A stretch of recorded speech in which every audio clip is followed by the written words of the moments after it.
Welcome to GOS Media. I'm Phil West. During the Depression, a hobo sat under a tree scheming his next meal. Circumstances had made food scarce, and people weren't as generous as they used to be.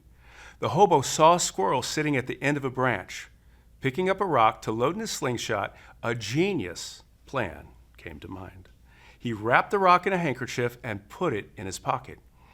The next day, the man wandered into a town and lit a small fire in the city center, setting a pail of water to boil.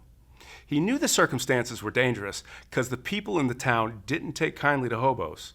As expected, folks gathered around and reminded him beggars were not welcome. No, the hobo explained. He was not begging. In fact, he had a magic rock that could make food for him and the entire town. The man reached into his pocket, pulled out the handkerchief, and with an air of mystery, revealed his magic rock to the people. The town folks' look of disbelief made him nervous as he plopped the rock into the boiling water. If he didn't change the circumstances, the people would tar and feather him. The hobo took a spoon and tasted some of the water. He told the crowd everything was coming along just fine. However, if he only had an onion, it would taste much better. A lady in the crowd said she had a few and brought them to the hobo, who chopped them into the boiling pail. After a bit longer, he tasted the water and said if there were only a few potatoes, they would add flavor.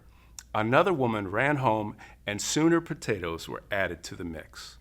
For the next hour, the hobo repeatedly tasted the water and then made suggestions for a little bit of this and a little bit of that. And it just so happened everybody in the town had a little bit of this and a little bit of that to add to the concoction.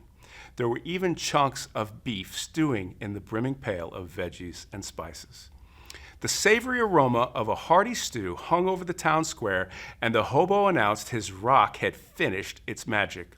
The people's smiling faces were far different than the threatening looks from earlier, and the circumstances were now carnival-like.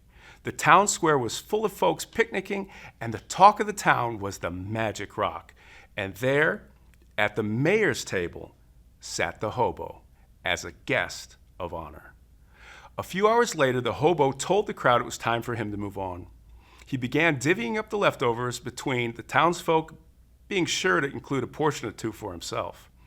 Finding the magic rock at the bottom of the pail, he held it high, giving everyone a last look at it before wrapping it in his handkerchief and tucking it in his back pocket.